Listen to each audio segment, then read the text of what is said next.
Welcome to Of Sound Mind and Spirit. I'm Shelly. And I'm Lisa. We're sisters walking together on a journey of faith. We're not perfect. We definitely don't have all the answers. We're inviting you to walk with us as we explore ways we can better know and grow in our faith together.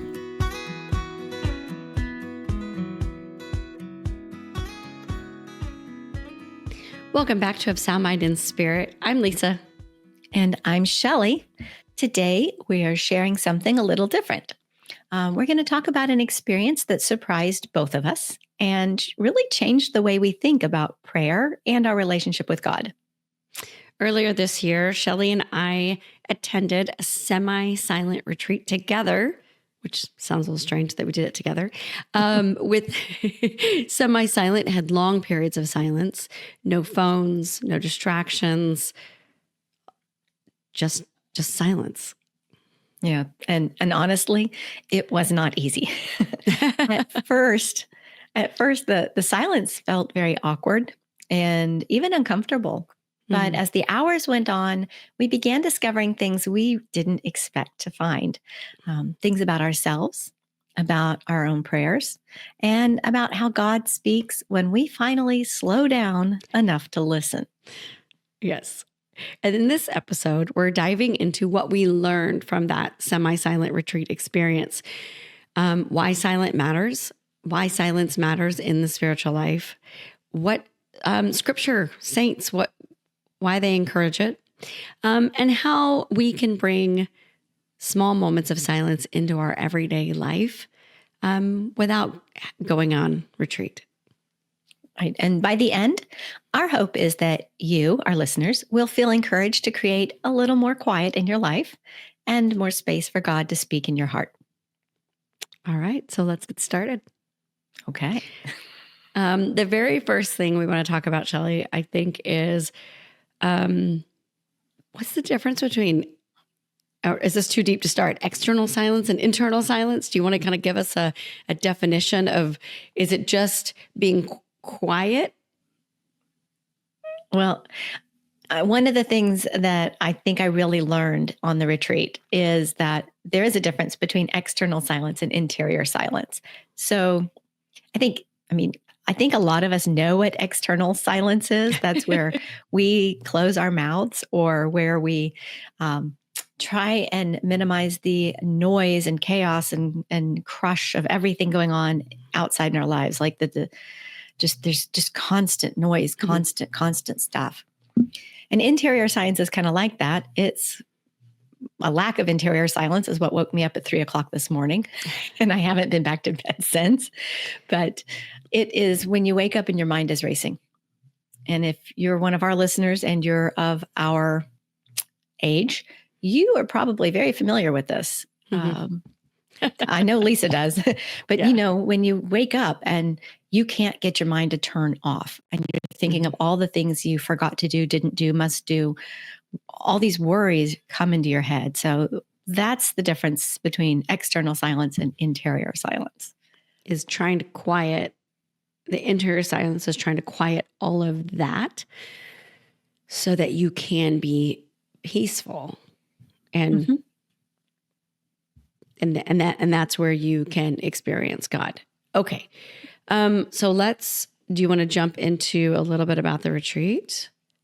Well, I want to clarify a couple of misconceptions people might have about just silence. Because I used to think that to be silent meant you're not doing anything. And silence is not doing nothing. I thought that to have silence, you must be in isolation. And it's not being in isolation, which we experienced on the retreat. We'll talk about that in a second. And silence is not for perfectly holy people. It's for every people. It's for every person. It's something that we can, but we have to be intentional and we have to practice it. Silence is that space where we can become aware of God's presence in our lives. And it's okay if it's a little uncomfortable at first, as we experienced. Okay, so let's talk about the retreat. We, the two of us, kind of signed up independently from one another. We didn't, because someone might say, "Why did you go together on a silent retreat?"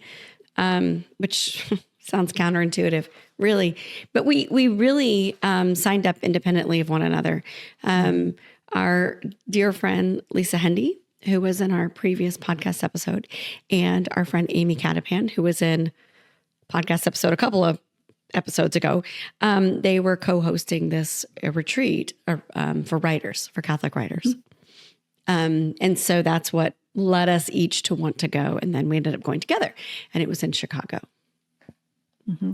And initially it was, you could be more silent on the retreat or you could be semi-silent on the retreat. Mm-hmm. And I think you and I both checkmarked semi-silent, meaning that we opted in to talk at lunch and all the meals. We opted to... there were small group sessions. Primarily. Yes. Yeah. The small group sessions. Where you could talk about your writing. Mm-hmm. But neither one of us had gone on a silent retreat. Mm-mm. And we were both a little hesitant. Yeah. Terrified, hesitant.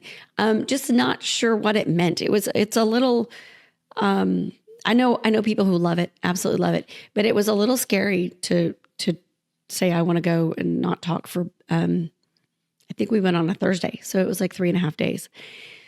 So, we flew to Chicago and went. And let's just talk about what we were worried about before we talk about what we experienced.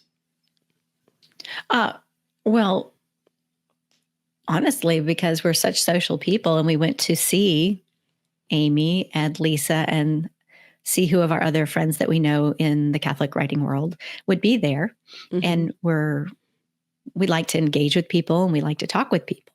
And that's primarily why I did. Mm-hmm. But without going into too much detail about the retreat, I just want to say that it was very surprising how well the day went for me when I was honoring the silent moments. Mm-hmm. Because when you put a lot of social people together, yes, we're not supposed to talk between the talks and after meals, but we did. I mean, you'd forget. You'd come off from lunch and you'd walk out and you'd be like still talking, and you're like, oh wait, we're supposed to be silent. Ha ha ha. That was difficult, seeing someone in the hallway and like bumping into them and not saying, oh, I'm sorry.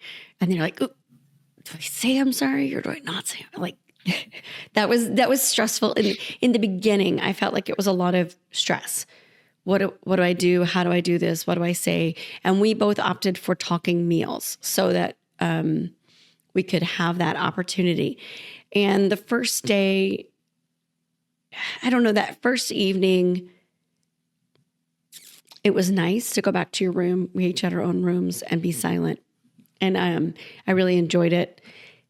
But it's funny for me, we'll just jump into that. The next day, talking breakfast, and then the talks, and then, I think we had mass, or I can't remember everything. But I think by lunch, the talking I felt like was interfering with my silence. I actually was a little irritated to be talking. I was enjoying it so much. And that really surprised me. Well, same thing here.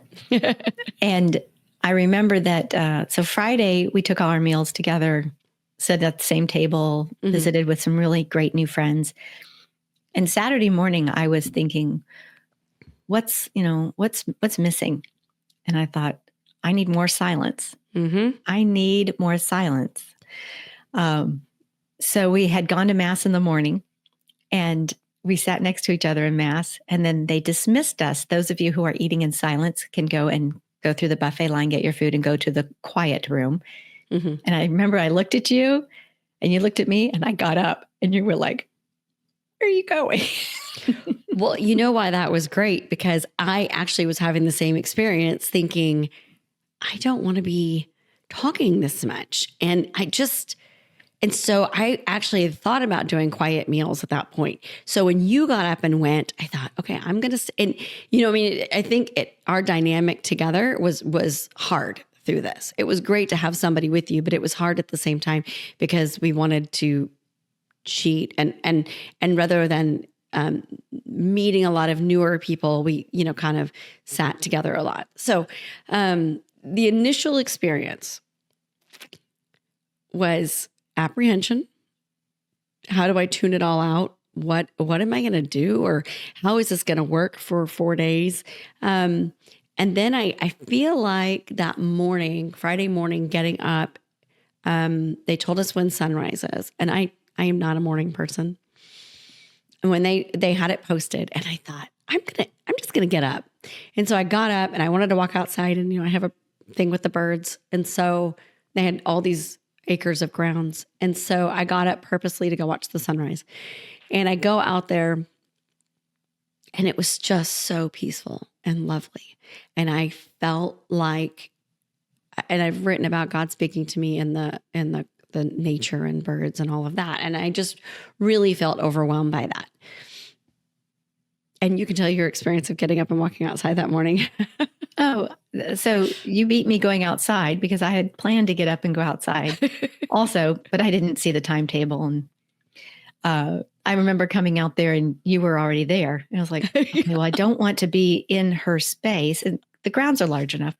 I don't want to be in her space because, we're here independently, together independently. So I walked around to a whole another section of you kind of saw me and I kind of waved at you that morning. And I walked around to another part of the property and I sat and I started writing and just enjoying the morning. And I look up and there you are.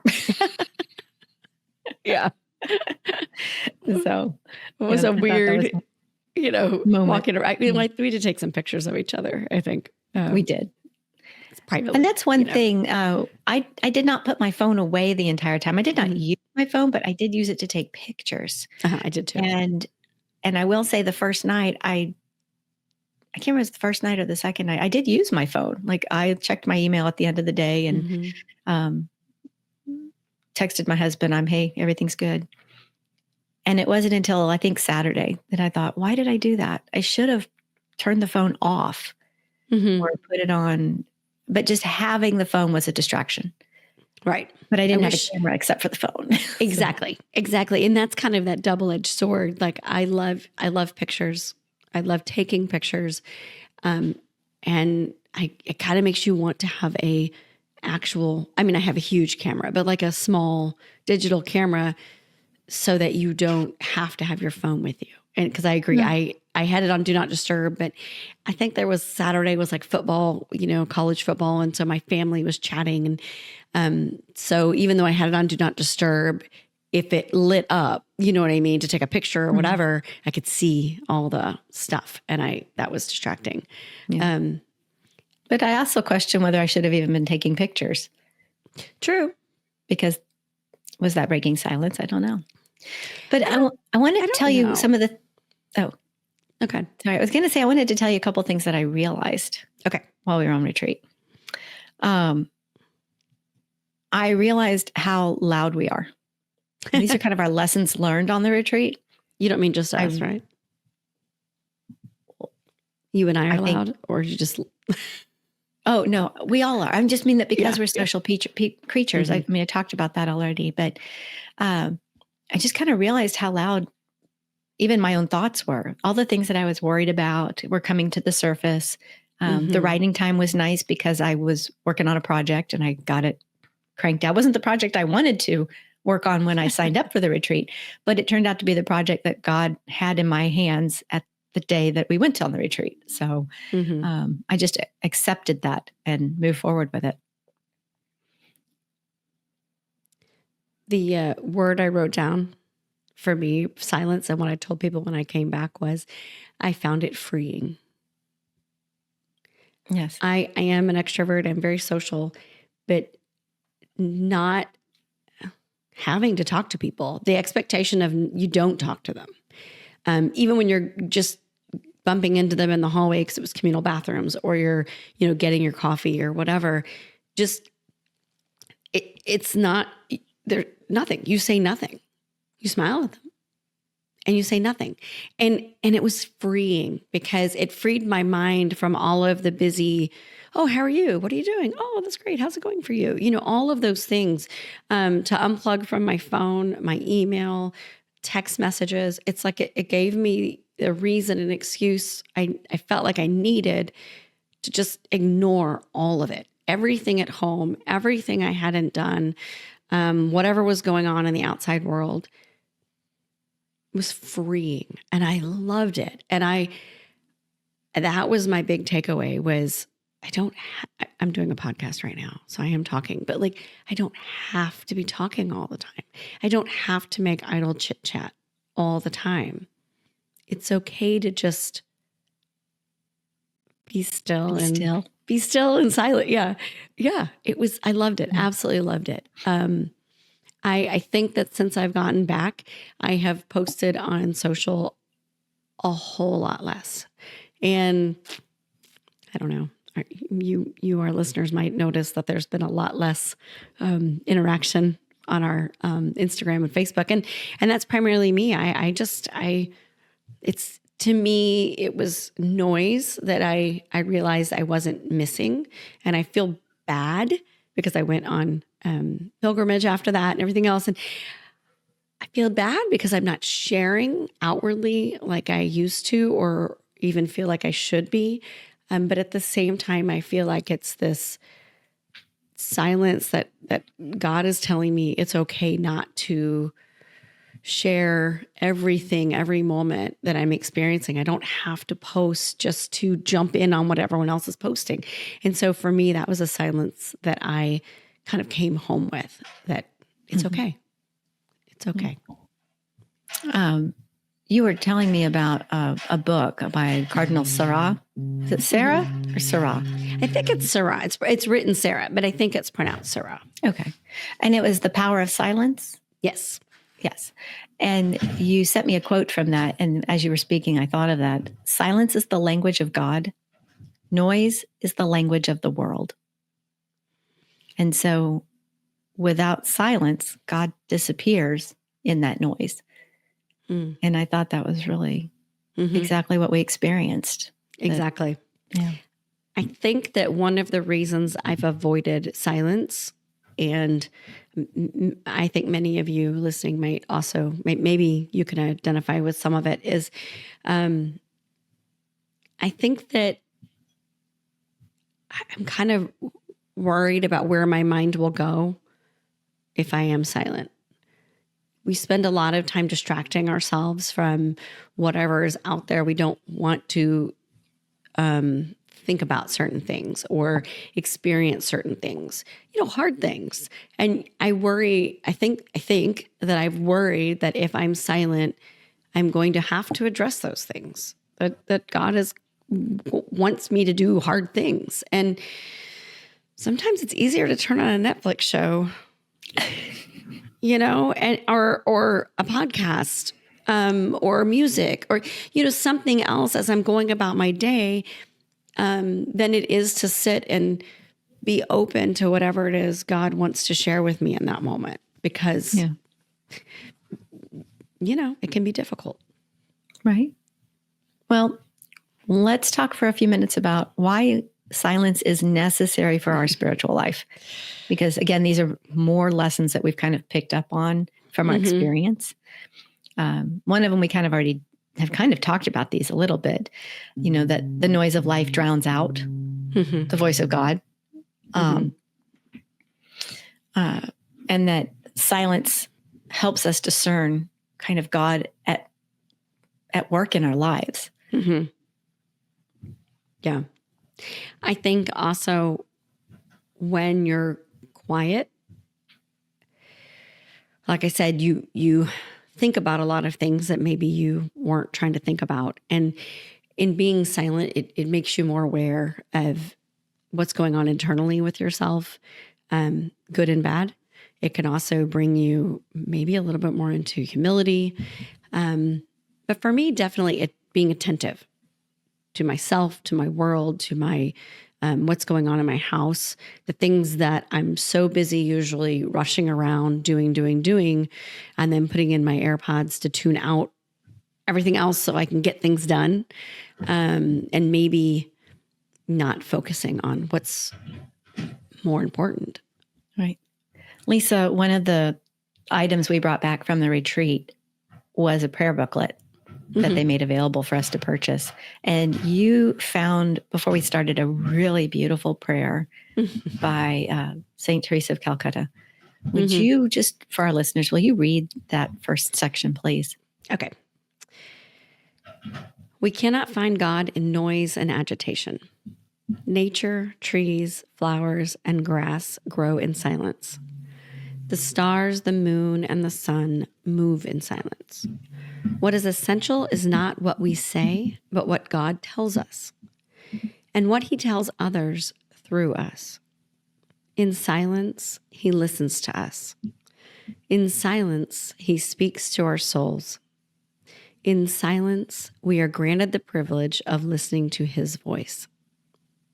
Silence of our eyes, silence of our ears, silence of our mouths, silence of our minds. In the silence of the heart, God will speak. That's just so beautiful. It is so beautiful.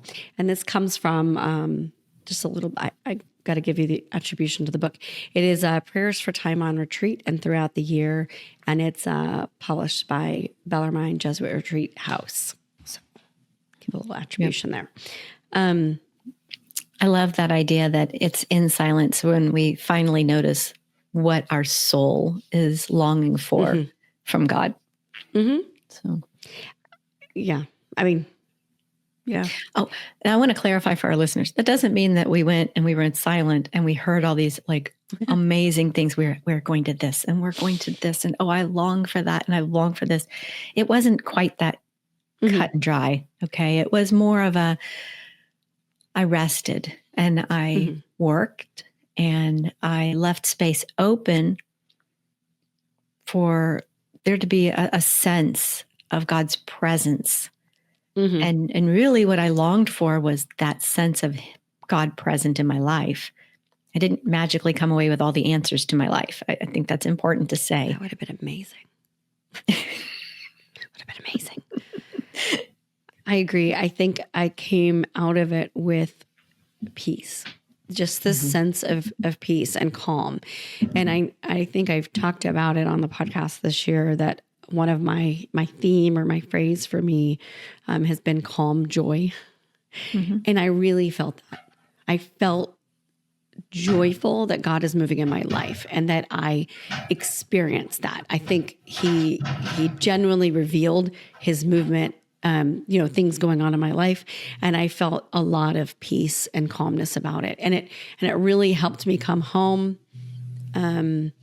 Especially, I would say the week I was home for a week exactly before I left on that pilgrimage that we recorded about a couple of weeks ago.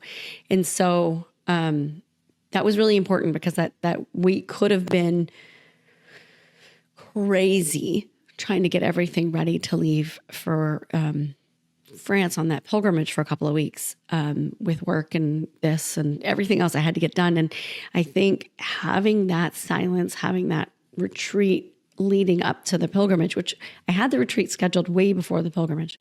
I think it worked out how it was intended. And having that really made me realize just how to be calm and listen to God. And I don't know if my pilgrimage would have been the same if I hadn't had this experience with silence and,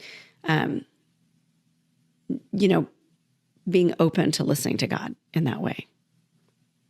I like that. I think you're right on that. I definitely saw a difference in how you were preparing, and I definitely saw how you were when you came back. And we talked about that, and I don't know the episode number, so people just have to scroll and look if they want to hear more about that experience. Just a couple episodes ago. Warriors of France is what the episode is called. That's right. So let's move on and talk about a few practical ways that our listeners can practice silence in their everyday life. I think we've got some like micro practices, little ways to kind of get it started. And I think you and I have, when we left there, we flew home together. And I think we spent some time talking about how do we get that? how do we get that peace and calm and silence because we were able to experience God in new ways. So these are things that we've actually been seeking. So one thing I'm always listening to something, whether it be a TV show or a podcast or music. I'm always busy. And so one of the things I've tried to do is really start off without my AirPods. Start your day. Without anything in my ears. Yeah.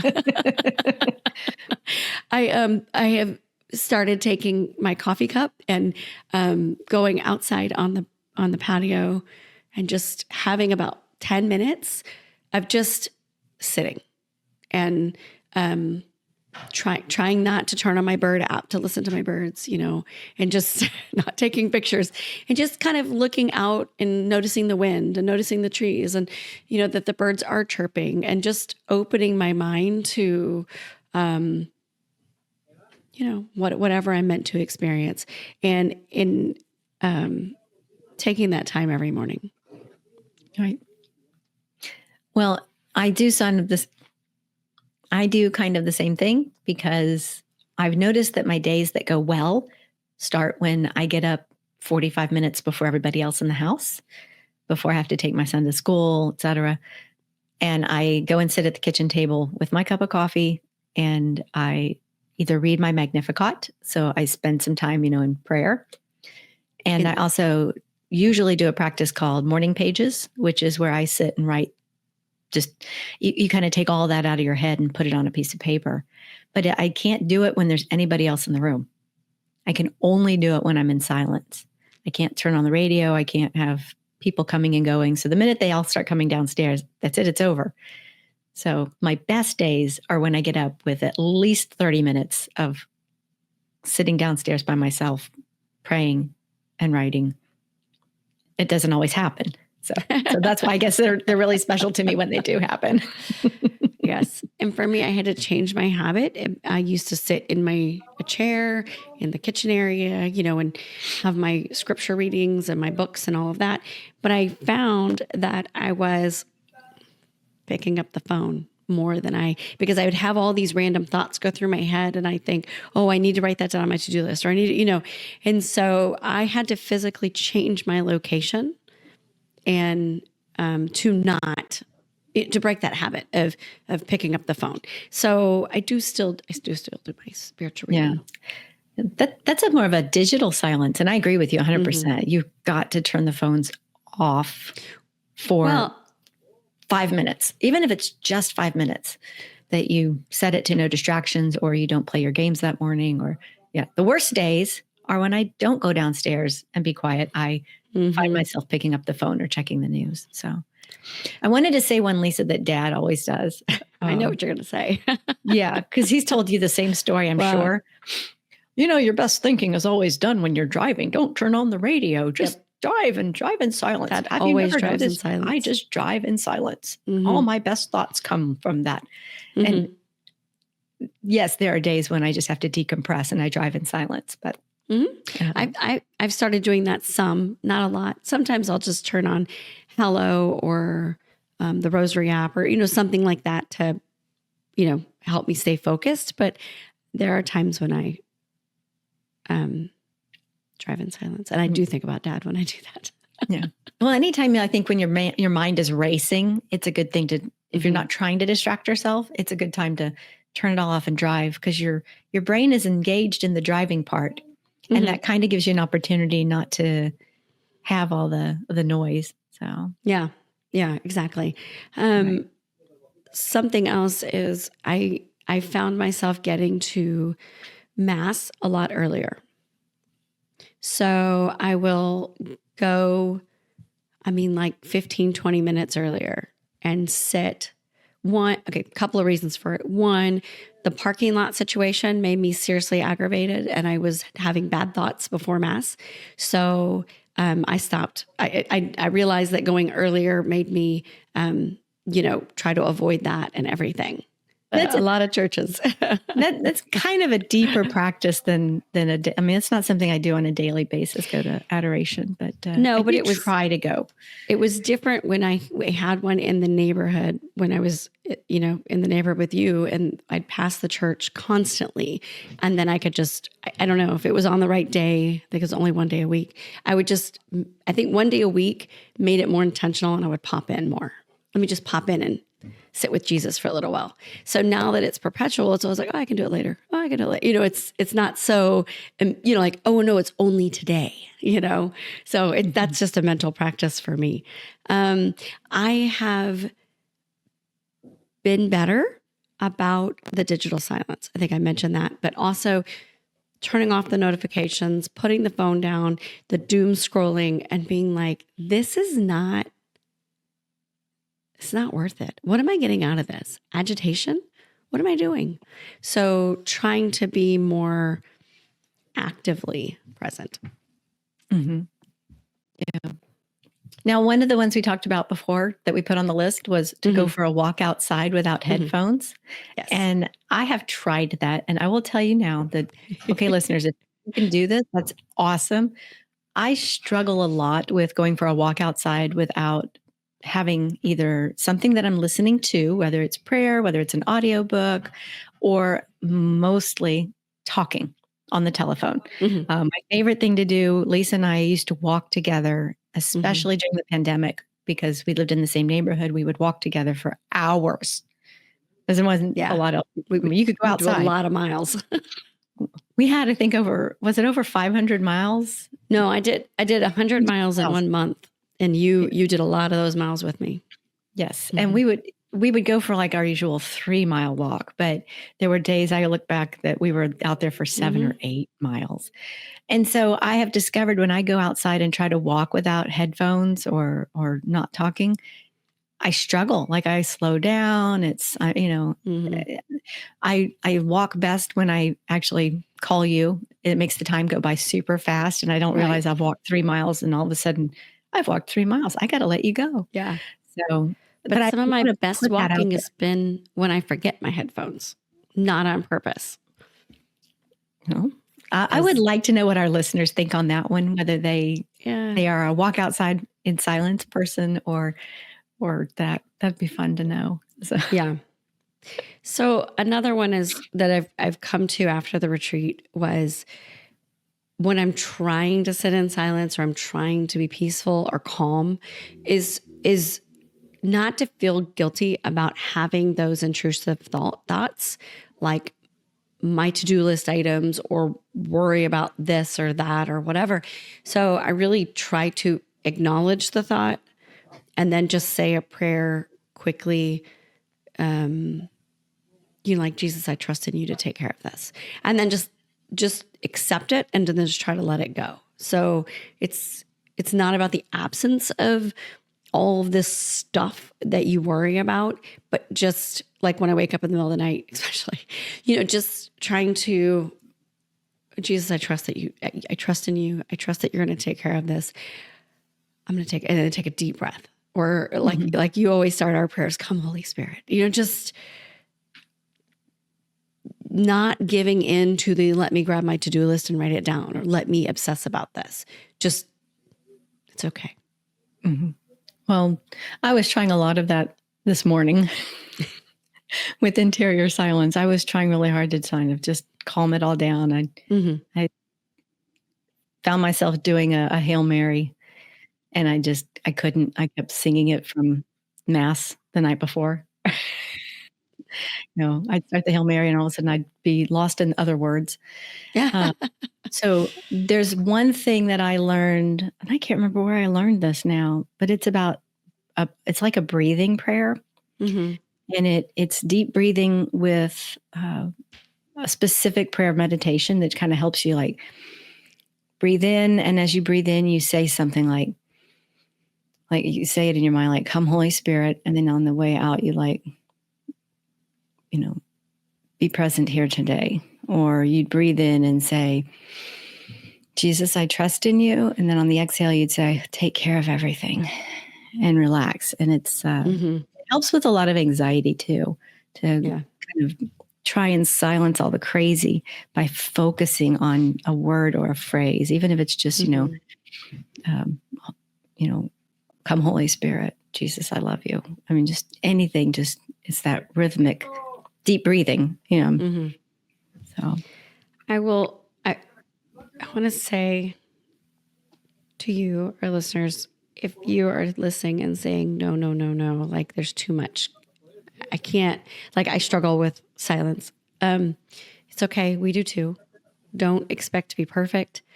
Don't expect not to struggle. Start very, very small and be very gentle with yourself. It's okay to feel discomfort. It's okay to have all these crazy thoughts in your head, to not know what to do. Maybe you feel guilty. I have 1,000 other things I should be doing right now. So why am I doing this? Don't worry about it. That's normal. And then maybe start with something really slow, like,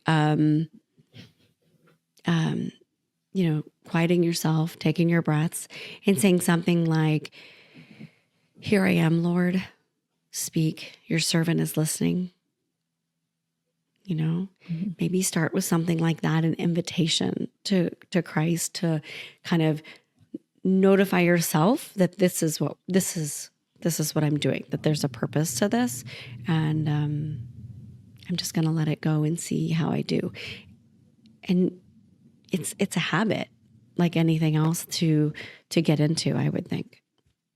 Yeah. And one of the things I read in the building, I forget, there was a habit book. I can't remember the name of it off the top of my head.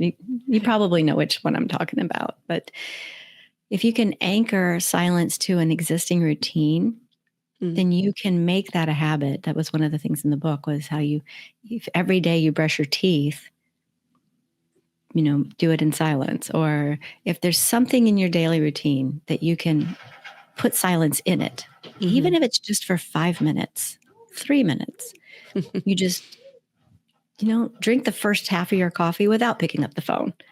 Right. And that would be an idea.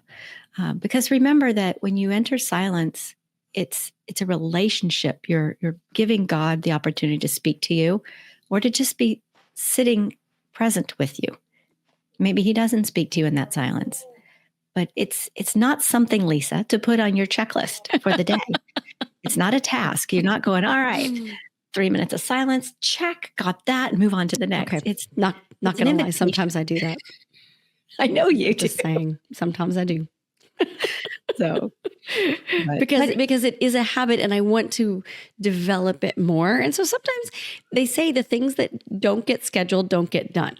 So sometimes I have to write it down to remind myself, because otherwise I'll get busy with everything else. Well, maybe I just leave it with that. Yes, but don't think of it as a task that must be done. Think of it as an opportunity. Oh, yes. To include on your list. I like that. An opportunity. It is an opportunity. It's an opportunity to hear God, be open to God, let his word speak to you, or just rest in the silence and hopefully feel that peace or calm that you need in life. Yep. All right. I hope we've made that practical and not seem, because again, we are not perfect and we don't have all the answers. So we don't want it to seem like we are sitting here telling you exactly the best way to do all these things. We're just our experience. That's all. Right. So I want to say it like this too. You don't need a retreat center, because you can meet God in those quiet moments. And if you ever have the opportunity to go away on a silent retreat, don't be afraid of it. If you have an opportunity, then God has led you to it. And if it's from God, all the doors will open, the crooked road will be made straight, and you'll be able to walk in there, embrace it, give it a try, and see what goodness can come out of that, what peace it might bring you. So. That's very well said. Our world is very noisy. Our lives are very noisy, just everyone. And I think I think having that opportunity to be silent and to whether go on retreat, I will say, on top of the silence of that retreat, it wasn't just the quiet, but it was also the opportunity to worship and spend time in prayer, in community, and mass, and everything else. It was a whole package. So that is also what you get from going to a silent retreat, is the opportunity to really be directed and to dive into what is God speaking to you right now. All right, Shelly, I think that we should, you know me, I like a challenge. I like accountability. So what if we do like 3 minutes of silence, kind of a challenge? I think three is okay. When you're just starting out, 3 can be a long time. It can feel like a long time. But I think if you can do 3, you will feel so good, like you really accomplished something rather than just like 1 minute. Should we issue that? So it would be, okay, so 3-minute challenge. So sit in silence. So find a spot outside, inside, in your car, when you get somewhere and you're by yourself, it doesn't matter. Maybe I would say in the shower, sit down in the shower, whatever, wherever you can be alone. Light a candle, close your eyes, something, whatever you feel peaceful. I don't like closing my eyes. That makes me want to go to sleep. So just something that makes you feel peaceful. And maybe say, speak, Lord, I'm listening. And then be silent. And if you can set the timer on your phone or something, or maybe just try it and see how far you get. That's a great idea. I think that's a good place to start if you're not used to it. And if you are one of our listeners who loves silence, you have been one of the ones telling us, because we have a lot of friends who tell us that we needed to go on a silent retreat. Let us know what started it for you and what are your main takeaways from receiving that silence. And on the flip side, if you're new to silence and you're trying it out, where did God speak to you or meet you, or what did you experience from it? Thank you for joining us today on Of Sound Mind and Spirit. We hope that hearing about our experience with silence and the silent retreat, it helps you see silence as not something intimidating, but what it is. And that's an invitation from God. Yeah. Because Lisa, as we've talked about, silence strips away the noise that we're so used to living with. And it helps us to notice what's kind of happening in our hearts. And when we do that, it opens up a space where God can reach in and communicate with us in a deeper way. And again, you don't need to go on retreat to experience that.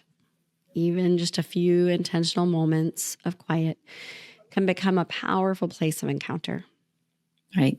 And as you introduced this week, we invite you, our listener, to try taking that 3 minutes of silence challenge. And like she said, set a timer, breathe in, breathe out, and say simply, speak, Lord, your servant is listening. If you try it, we'd love to hear what comes up for you, your challenges, your insights, any moments of grace that God speaks to your heart. Right. And we just want to say thank you to our listeners for spending this time with us. And we'll be here until next time. All right. Bye. Bye, y'all.